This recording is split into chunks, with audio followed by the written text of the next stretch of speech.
How to take beauty selfie auto face correction photo in Samsung Galaxy S26 Ultra. First of all, open camera. Now click on four dots more option. Now click on this icon. Now here you will see turn on or turn off button.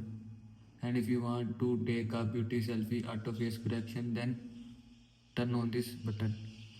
After turning on this button, adjust eyes. Now click on jawline, adjust jawline. Now click on tone, adjust tone. Now click on smoothness, adjust smoothness. After customize all setting, take a selfie. This is how you can take a beauty selfie auto face correction photo in Samsung Galaxy S26 Ultra.